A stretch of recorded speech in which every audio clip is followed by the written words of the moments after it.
Sabi ni Jose, ang problema kahit magaling ang maging Pangulo ay ang sistema. Sobrang takaw na ang Kongres at mga taong nakapwesto sa gobyerno. Mahirapan talagang presidente kung mag-isa lang siya. Yan ay kung mag-isa lang siya. Pero pag presidente ka na, sir, presidente ka.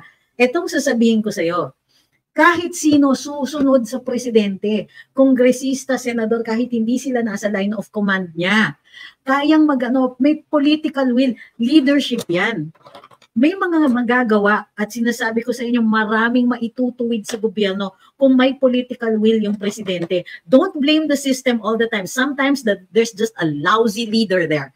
Huwag po ninyong iisipin na it's only the system. Kasi ilang beses na po tayong nagbago ng sistema. Sa tingin ninyo walang problema nung batasang pambansa pa lang under President Marcos Sr.? Bakit? Wala bang ibang klaseng problema? Doon sa 1935 Constitution? There will always be problems. But we must recognize that it isn't always the system. It's the people also. They're corrupt. Once nakaupo na sila, feeling nila talaga, wow, makapangyarihan na ako. Pwede na akong magwangwang. I swear. Ganon. And you have to resist it when you're sitting in a position. You have to resist it with all your might kasi sa totoo lang, people will be bowing and deferring to you and calling you, honorable and basking in your power. You have to resist it. What we need is to put in people who have strength of character to resist that. Kasi talagang people will make you feel special pagka nasa position kayo. And you have to screw your head on, right? And understand that everything is temporary. And that the people who are complimenting you aren't really complimenting you. They're just waiting for something to fall their way. Magandang gabi, ako po si Trixie Cruz Angeles. Ito ang Luminous. Kulang ng gabi pag wala si Attorney Trixie. We make it a nightly habit. Ano mo, yung gabi-gabi ko kayong inaasar or ginagalit. Sorry. Kakaano pala yun? Kailan kayo maghihintay? Anong sinasabi ni Ma'am Rosaline na maghihintay? Sino ba ang naghihintay? Pag may action ay resulta, can't endure the pain anymore. Madam, ano bang akala nyo sa pagsasalita at pagpapahayag? Walang ginagawa? Sa tingin ninyo, may movement na nakapag-umpisa na walang taong nagsasalita, nag-i-explain at naghihikayat ng awareness? Ma'am naman, ano bang aksyon ang gusto ninyo? Huwag niyo namang sabihin, wala namang kayong ginagawa. Ano ba ang dapat ginagawa? Diba? Ano ba ang gusto ninyong aksyon? Huwag po tayong magkagatan dito. Dapat lahat tayo kinikilala natin na lahat tayo iisang panig. Ang panig natin ay grabe itong gobyerno, kailangan ng pagbabago. Sabi ni Babesy, hindi daw niya inakala na traitor pala si BBM. Sabi ni Ma'am Letty, sobrang nagsisi ako na I voted for BBM. Now I don't trust even Senator Marcos who's playing politics. Madam, simple lang yung stand ko dito. The enemy of my enemy is my friend. And right now, dun sa insistence ni Speaker Martin, dito sa People's Initiative, nakikita natin na hindi natin siya kakampi. At kung tinatabla siya ni Senadora Amy, ay dun muna ako. Sabi ni Antonio, dahil lang sa pangako ni BBM, maraming kamag-anak nag-away dahil sa budol-budol. Sabi ni Hens, ano po ba sasabi ninyo sa pagkapanalo ng SMC sa pag-rebuild po ng NAIA? Ano pong points ang pagkapanalo against sa ilang bidder? Isa lang po yung major point kasi halos pareho na yung ibang conditions. 82% ng kita i-remit ng SMC back to government. Okay? Para nang sa gayon, hindi sasabihin na, ay, privatization, may kikita na naman. Less than 20% po ang kita ng SMC at karamihan ay pupunta sa gobyerno. Why can they afford this? Kasi may Bulacan Airport. At ang pag-take over nila sa operations ng NAIA will ensure that there will be no ruinous competition between the two airports. Okay? Sabi ni Stan, tigil-tigilan sa walang alam ang presidente. Hello, siya ang may pinakamataas na powers, isang pitik lang niya, magagawa niyang gusto niya. Kaya go send Amy, go Attorney Trix, charot. Ay, charot pala.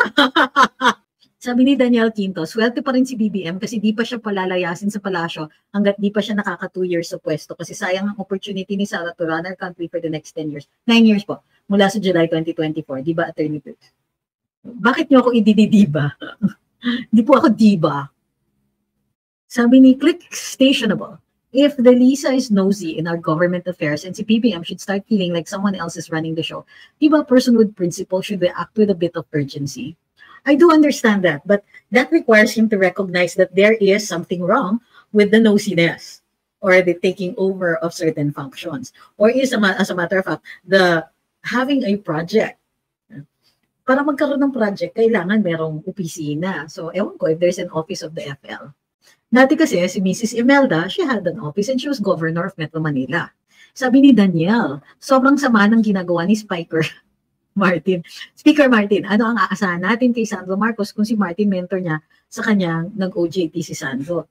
Well, I think Kong Sandro does have his own mind.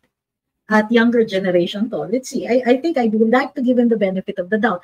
Although I find that his performance, nung dinamay na nga nila si former President Digong, tapos hindi niya mapanindigan. Yun yung, ay, Sir Jepo, hindi po totoo yan. Sabi niya, mas maganda pa pag nag-private ang mga nagpatakbo kasi walang corrupt. Sino may sabi? Ganyan ang nangyari, pinrivatize natin yung koleksyon doon sa tubig o ano nangyari, nagtaas lang ng taas ang tubig, hindi naman nag-improve ang services. Ganun din sa kuryente, diba dapat nga yan public Hindi Sabi ni Neil Nomine, Lisa Marcos is so nosy, look at most of the photos, she's front and center in the photos with foreign dignitaries, that speaks a lot. Well, to be fair, posible din naman po na sinasabi ng mga kasamahan niya, oh ma'am, dito po kayo sa gitna. Diba naman, may mga sip-sip din dyan. Sabi ni Caroline Lee, sinasalbahe ka nila kasi di nila kaya gawin sa iyo yung mga fake invitation in aid of Chuchu. Di ka nila kakayanin at mapapahiya sila big time sa publiko. Sabi ni Pilipinas, kung mahal, sana maisip mo ma'am ang tumakbo din para senador o congresswoman kasi ang hirap mamili, parang lahat pwede nang itapon. Naintindihan ko naman po kayo. Ang problema is that until magbago yung sistema, it still costs a lot. So, unless somebody is going to help out dun sa larangan na yon at nahihiya naman po akong humingi, okay naman po tayo dito, di ba? Sabi ni Manuel, kung alam ko lang nabubudulin tayo ni BBM, sana si Lenlen na lang pinaboto ko sa pamilya ko. Huwag naman po ganon. I don't think may nakakalamang sila sa isa't isa sa incompetence. I mean, ng gobyerno. Sabi ni Ma'am John, sa height ni Liza, dapat lang sa harap siya tumayo during the photo op. I think, Ma'am John, ang ibig sabihin ng iba is huwag na po siyang sumali. Sabi ni Bea, thank you for giving us hope. Whenever I want to get angry, I watch Maharlika. Pag sobrang galit na ako at feeling hopeless, I watch Attorney Flix. Alam niyo ba, may mga nag-criticize sa akin na kesyo naniniwala daw ako kay Maharlika or kinakaibigan ko si Maharlika. Ang tawag po dyan, guilt by association. Just because kaibigan ko, nanonood ako, at nag-agree ako with many of the things Maharlika says, kailangan, kung ano yung evil na tingin nila sa kanya, kailangan ganun din ako. Guilt by association. Parang yung kapatid ng magnanakaw, iisipin niyo ba na magnanakaw din siya? Guilt by association po yun. Unless may pruweba. Yan. Ay, sabi ni Ma'am John, sarcasm pala yun. Sorry ba? Hindi ko nabasa yung sarcasm. Sabi ni Antonio, napanood ko po, karambola, problema lang, nakatulog lang po ako. Oh. Sabi ni Ming, narodtak ka ni ma'am, mas okay na rin wala ka na sa admin para hindi ka madamay sa mga kademonyohan nila. Well, at least masasabi ko na wala akong issues nung umalis ako. Sabi ni Rhea, insecure sa'yo si Liz. Oh, kasi lamang ka sa ganda at mas magaling ka. Ay, naku, patay-patay na naman tayo. Susunod, gugurgurog na itong mga ko. Gurgur na doon sa gobyerno, gurgurog sa private, tapos pati ito. Sabi ni Alain, may isang abogada na patay sa enkwentro sa Bohol kanina, bar passer po, ng 2022, kabago-bagong abogado. Opo, nabasa ko po ito. So, makalangit na wak. Sabi ni Hensam, feeling ko sa maraming balita tungkol sa sibuyas, baka dyan tinambak sa Kongreso at Senado ang nakumpiska ng customs. Pwede bang tanggalin nyo kasi mga sibuyas dyan sa Kongreso at Senado, please? Anong ibig sabihin ng sibuyas dyan sa instance na yan? Sabi ni Ben, may nakapagtitiwala si Atty. Flix, Maharlika at Banatbay. Nakapagtitiwala. What does that mean? Sabi ni Hens, may feeling ako sa maraming balita tungkol sa sibuyas, baka dyan tinambak. Nabasa ko na pala yun. Sabi ni Allen, nakakagiyak sa galit ang sibuyas sa Kongreso. Sabi ni Falks, be proud na umalis ka sa admin, at least kinakain mo galing sa pawis at dugo mo. Hats off to you.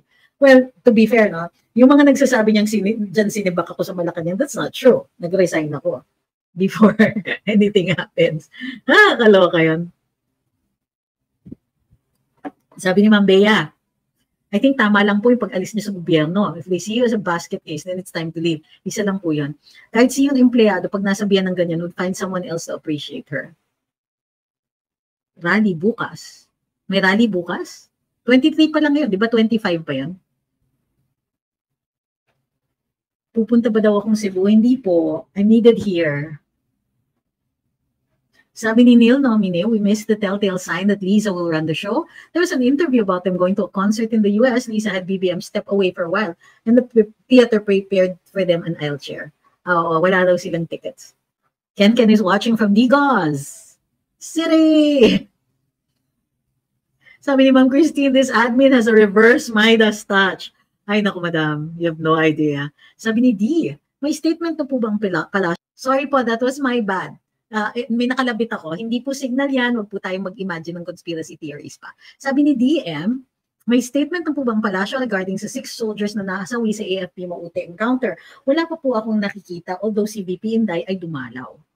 Watching from Lipa, Batangas, si Jimmy Talasan. Sabi ni Wintercat, tagal kong binasura ang karambola 3 days after di na bumalik si Attorney Fix.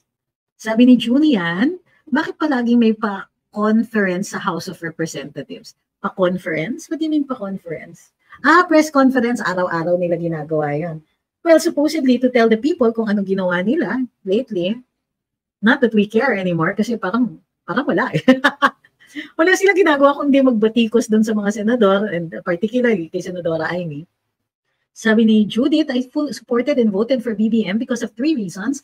1, last will and testament of FEM. 2, Inday Sara is his VP, and Senator Amy is part of the team. Maaga pa lang, ay nako, na-ekis na si Madam Amy. Sabi ni Jose, ang problema, kahit magaling ang maging Pangulo, ay ang sistema. Sobrang takaw na ang Kongres at mga taong nakapwesto sa gobyerno. Mahirapan talagang presidente kung mag-isa lang siya. Yan ay kung mag-isa lang siya. Pero pag presidente ka na, sir, presidente ka. Etong sasabihin ko sa'yo, kahit sino susunod sa presidente, kongresista, senador, kahit hindi sila nasa line of command niya, kayang may political will, leadership yan. May mga magagawa at sinasabi ko sa inyo, maraming maitutuwid sa gobyerno kung may political will yung presidente. Don't blame the system all the time. Sometimes there's just a lousy leader there. Huwag po ninyong iisipin na it's only the system. Kasi ilang beses na po tayong nagbago ng sistema. Sa tingin ninyo walang problema nung batasang pambansa pa lang under President Marcos Sr.? Bakit? Wala bang ibang klaseng problema doon sa 1935 Constitution? There will always be problems. But we must recognize that it isn't always the system. It's the people also. They're corrupt. Once nakaupo na sila, feeling nila talaga, wow, makapangyarihan na ako. Pwede na akong magwangwang. I swear. Ganon. And you have to resist it when you're sitting in a position. You have to resist it with all your might kasi sa totoo lang, people will be bowing and deferring to you and calling you, honorable and basking in your power. You have to resist it. What we need is to put in people who have strength of character to resist that. Kasi talagang people will make you feel special pagka nasa position kayo. And you have to screw your head on, right, and understand that everything is temporary and that the people who are complimenting you aren't really complimenting you. They're just waiting for something to fall their way. Sabi ni Alain, sabi ni Attorney Gadon, 1986 Constitution daw nagpalagmok sa Pilipinas. Iba naman po ang 1986 Constitution sa 1987 Constitution. The 1986 Constitution was a freedom constitution and was only a few provisions that gave President Cory the power to legislate. And she also allowed the courts to continue functioning. Almost nandun na siya sa level ni Presidente Marcos Sr. sa pagka-dictator. And wag naman sabihin ng mga dilaw na hindi diktador si President Cory. It's not about what she did. It's about the powers that she exercised. Sabi ni Dai, no paki si BBM sa mga namatay na sundalo. Namatay nga ang mga Coast Guard noon, di ba, nung nagkabaha noong 2022, wala nga, hindi dumalaw, hindi walang komento, hindi walang statement ng pakikiramay. Ay nako. I've seen the newly renovated La Peral Mansion. It's very opulent. Pagagamit lang yan kapag may state visitor. Otherwise, those who come here on a working visit spend their own money for lodging. Is that a bad thing? Pagka may dumating dito na working visit? Kasi pwede rin naman tayo yung mag-shoulder nun. It doesn't have to be a state function, state property that they live in. So, no po, you can't make that kind of conclusion. May difference kasi yung state visit at saka yun nga yung working visit. Pag working visit po, talagang you spend your own money. It's the state visits na may sharing ng expenses talaga. Sabi, baka attorney di kaya ni PBB ang magalit-galitan kasi nakikita natin na puro ngiti lang nakikita natin sa harap ng camera. Please naman Mr. President, pwedeng gumamit ng kamay na bakal. Talaga? Ganito yun eh. Ang hina na nga nila gumamit ng resources ng bayan para sa improvement at development nito eh. Bakit puro ayuda? Nako. Ang sabi ni 47, ang nagpalugmok sa Pilipinas ay mga namuno after people power. Yun ang panahon na dumami na sindikato. Sabi ni Mon, in fairness, kahit sinasabi na nakikialam si Mrs. Imelda Romualdez sa asawa niyang si FEM Sr., dati, marami naman siyang napagandang lugar at na-contribute na magpagawa ng mga specialized hospital sa Pinas. Unlike si Lisa Marcos, puro party concert, power tripping lang ang alam sabihin kay BBM. Sabi ni Ma'am Victoria, parang jelly soft si PBBM sa mga issue na hinaharap ng bansa. Sa bushes siya masigla. Buti yung bushes. Attorney, galit ka sa tamba at kay Kuting pero maka-Aimee ka, hindi kaya budol part 2 ito. Huwag niyo akong pilitin mag-guilt by association. Ano yung ginagawa ni Aimee para kagalitan ko siya? So far, kung hindi siya nagpa-Senate investigation, wala tayong fighting chance na matigil yung People's Initiative na yan. Siya yung naglabas niyan, yung paggamit ng akap. Siya nga yung nagpupuntir yan na yung pinsan niya ay tuloy-tuloy pa rin dun sa ginagawang napakabigat ng kamay. Bukod pa niyan, sinusuportahan siya ni VP Inday. So, ano ba talaga ang gusto ninyo? Gusto ninyo ng pagbabago, pero aawayin ninyo yung mga kakampi ninyo. Ano bang gusto ninyo talaga? Nagdududa kayo kasi Marcos siya. And yet, what she is doing has redounded to the benefit of this end, of this side, of the political fence. Pero galit pa rin kayo. Hindi ako maka-Aimee, pero naman, anong gusto mong ikagalit ko sa kanya? Sabihin ninyo, ano yung ginawa niya para i-defeat yung cause na ito? Ha? Bakit gusto ninyong gumawa ng mga kaaway? Sige, mawala yan si Aimee sa atin, mawala yung tulong niya. Sa tingin ninyo, napuntirya si Tamba? Sa tingin ninyo, nagkaroon ng ebidensya? Bakit gusto ninyong ganun? Why do you insist on guilt by association? I-prove ninyo na mali siya, na meron siyang ginagawa, na ikatatalo ng gusto natin. Hindi ako galit ha. Huwag niyo akong aakusahan na naman ng galit at bubusitin niyo na naman ako. Sige Alin, gusto mo? Gusto mo? Gusto mo mag-chill ako? Pag nag-chill ako, tapos na tong live na to, nag-team building daw po sila, Sir Tony, yung SMNI, wala din po sila sa YouTube kasi nag-team building po. Sabi ni Pobreng Pinoy, present daw siya. Sabi ni Roger, bakit kailangan na naman gumawa ng convention center? Hindi ba pwede gamitin ng World Trade Center, PICC, Folk Arts para mag-event? Oo nga. Sabi ni Chi, lakas nga ng loob ni Aimee para kalabanin pamilya niya. Totoo yun. Sabi ni Ma'am Christine, pag wala si Aimee sa Senate, we'll intercede for the people, guys. So far, siya lang ang nagsasabing happening sa Congress. Everybody else is quiet. Mismo, siya nga yung nakapagpalabas kay Senator Bato. Lumabas din si Senator Go, pero ang totoo niyan, mas matapang yung laban ni, yung paglalaban ni Senadora Aimee. Tapos yan talaga ang gusto ninyong awayin. Sabi ni Successful Soon Cutie, si Aimee nga lang lumalaban lately, sila ni Senator Bongo at Bato, di masyadong nararamdaman eh. Sabi ni Ma'am Lisa Chua, ang hindi ko maiintindihan bakit nakikialam si FL sa pamamalakad ng bansa natin. Hindi siya binoto ng mga tao ng utang na loob, kundi dahil sa mga Duterte, di mananalo si BBM. Huwag ka, marami siyang tinanggal na tumulong sa kampanya. Sabi ni Arnie Curtis, ito kasi mga Aimee haters, bilib na bilib kay Banat Bay. Wala nang ginawang tama si Aimee para sa kanila. Sabi ni Pobreng Pinoy, please like po and share so we reach more minds. Sabi ni Emma, tama po kayo, si Senator Aimee lang po nagsalita tungkol sa PI na yan. Kung hindi sa kanya, tsak, magigising na lang tayo, may Prime Minister na. Sabi ni Rock TV 29, sa Made in Malacanang movie, si Aimee ang kasangga ng tatay niya, matapang siyang mag-decide para sa bayan natin. And in fact, was for a while leading her family. Sabi ni Tony, the 100 peso wage increase should be converted to COLA, cost of living allowance, that will not contribute to SSS, PhilHealth, Pag-ibig, and tax. Sabi ni Successful Sumcuti, I will judge Amy based on her actions. And so far, siya lang ang consistent sa paglaban kay Tambi. Yun na nga eh. So mayroong tao na nilalabanan yung kalaban natin. Pero gusto ninyo panindigan yung galit nyo. Sabi ni Amir, we have BBM as a head and Lisa as a neck. Lingon siya sana gusto ng liig. Alay. Sabi ni Ma'am Victoria, tama si Jamie, sa grupo ni Banat Bay ang galit. Nasa grupo ni Banat Bay ang galit kay Amy. Sabi ni Arman, favor po ba? Matagal na po namin diniscuss. Natural na mas malakas ang loob ni Senator Amy kaysa sa ibang senador kasi kapatid siya ng Pangulo.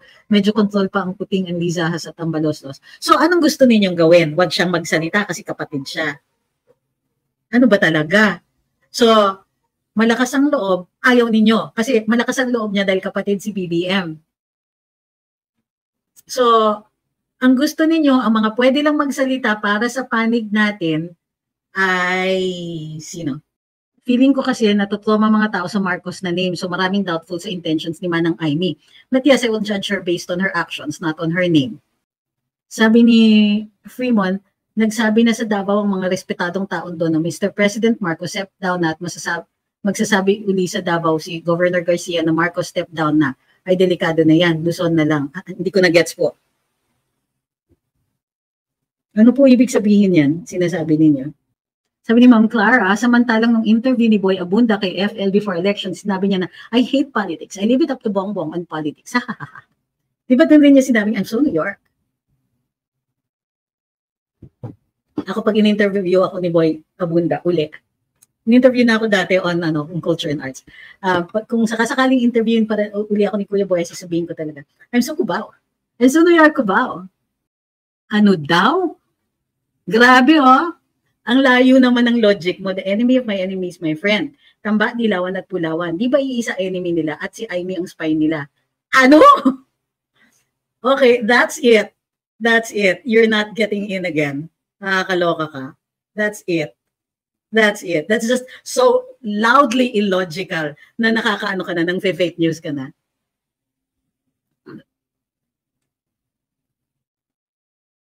Sabi ni Ming, and they can't afford me. O nga, no?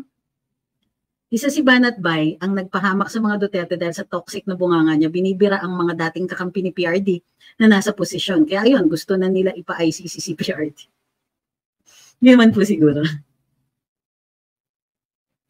Ayun, no? Sabi ni, oh, I love it. Sabi ni Ma'am Pinay, I'm Susan Mateo Rizal. O, di ba? Kayo, what are you so? I'm so Cubao. What if BBM suddenly doesn't, I am sorry, PGMA style? Do you think people will still give him a chance? I am sorry. When PGMA went I am sorry, she admitted that she acted inappropriately, bordering on illegal dun sa kanyang eleksyon. Why would BBM do that?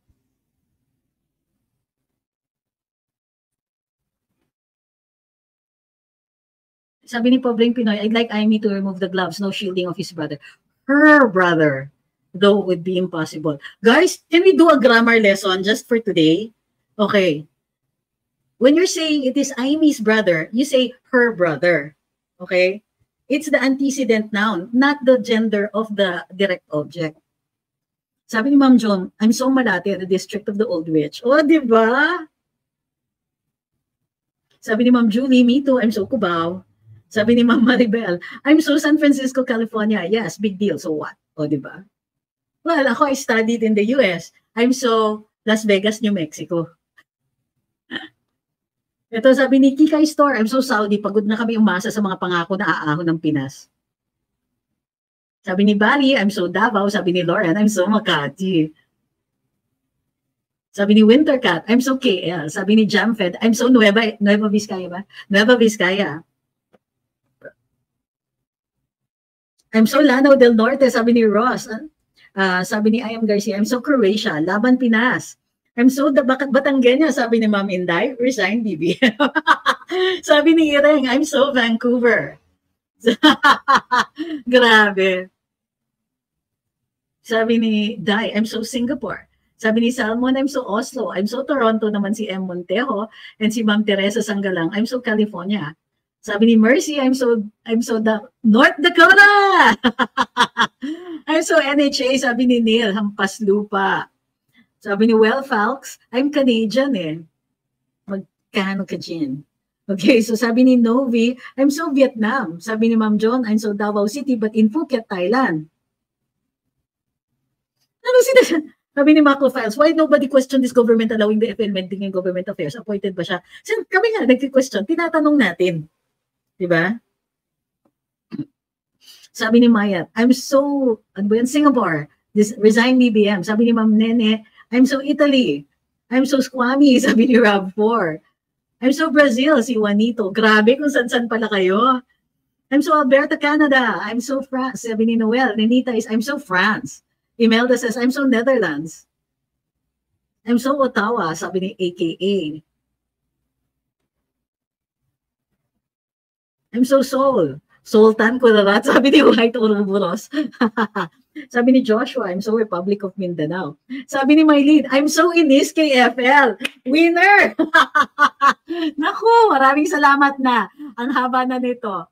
But, tatandaan po natin, i-recap lang po natin, hindi po anti po, hindi pa sasabi ng mga kongresista na anti po si Senadora Amy dun sa kanyang pagbawas, di umano, hindi po pagbawas eh, hindi nabawasan ang 4Ps sa kanilang mga, sa kanil nung last year. Kasi kaya pina-realign lang po ang budget.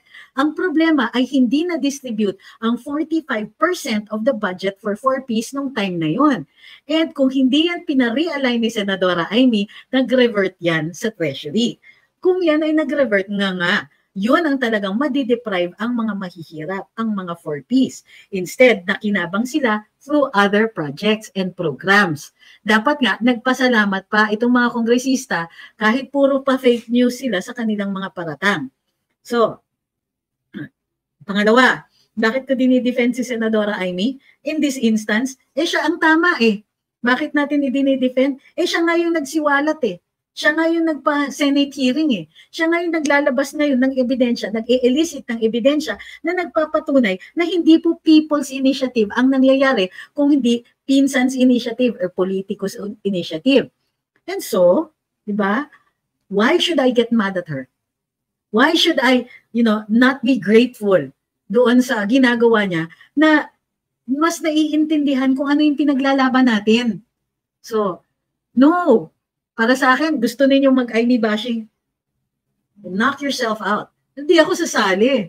Hindi sasali dapat. Yung mga nakakaintindi na ang laki ng tulong niya kay Inday Sara, kay Vice President Inday Sara. Bukod pa niya, nag-issue na nga ng statement si VP na sinusuportahan niya si Senadora Amy. So, ang nakikita ko dito, kayong mga nagsasabing sana presidente si VP Inday, bakit hindi kayo nakikinig sa kanya?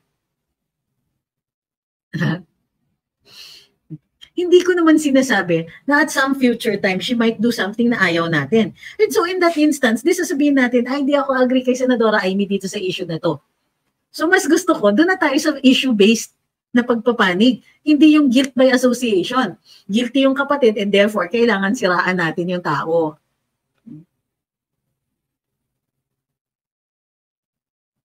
Sabi ni Mari, I'm so Melionario. Ako, maraming salamat po. Marami na naman nagpadala ng super chat, super sticker at ito mga gifts dito sa Maraming nag-like dito sa TikTok, guys ha. 15.7 thousand. Mababa pa yan para sa TikTok. Dito kayo sa Ang daming nanonood sa YouTube at saka sa Facebook. Kulang ang mga nagla-like. Guys, like and share naman dyan. So, wag nating kakalimutan ha. Yung mga kongresista, medyo kulang yung mga nilalabas nila. Araw-araw nga nag-press conference. Parang so far, puro mali-mali yung sinasabi nila. Bukod pa doon, kapag sinagot sila, gaya ng dito, 2 beses na silang sinagot ni Senadora Amy, tabladong-tablado. Wala man lang silang return of the comeback. Diba? Sabi ni Chi, sana mag-focus tayo sa issues, hindi sa tao. So, iyan po. Sabi ni Amir, sana I'm alone. Lone better. Hi. Sabi ni I am Erickson, 1,647 ang watching ngayon pero 688 lang ang likes. Oh, guys, ano nangyayari? So, okay. So, muli, maraming salamat sa pagsubaybay sa live natin ngayong araw na ito. Maraming salamat dun sa mga nagpapadala ng kung anik-anik dito sa ating programa. Pero talaga ang pinaka na appreciate namin dito ay itong mga komento ninyo, yung presence ninyo, yung inyong mga yung sincerity ninyo na nakikilahok kayo dito sa amin sa live natin at yung sincerity ninyo sa pagmamahal sa bayan. Wala talaga akong masabi. And sana tuloy-tuloy tayo sa ganito at sana po ipalaganap natin itong balita natin, itong mga pati yung opinion natin. Ilagay po natin yan dun sa mga walls natin, ilagay natin sa walls ng ibang tao, sa mga comment sections and so on. Nang sa gayon, kumalat yung balita. Share and share and share all the time. Pwede niyo pong i-excerpt itong mga live natin dito para i-include sa mga walls ninyo, i-include sa multimedia, whatever. You can excerpt it anytime. Hindi niyo na po kailangan humingi ng permiso. Okay? So maraming salamat. Ingat-ingat ang lahat. Ingatan niyo po ang inyong kalusugan. Kailangan pa po kayo ng bayan. Good night. See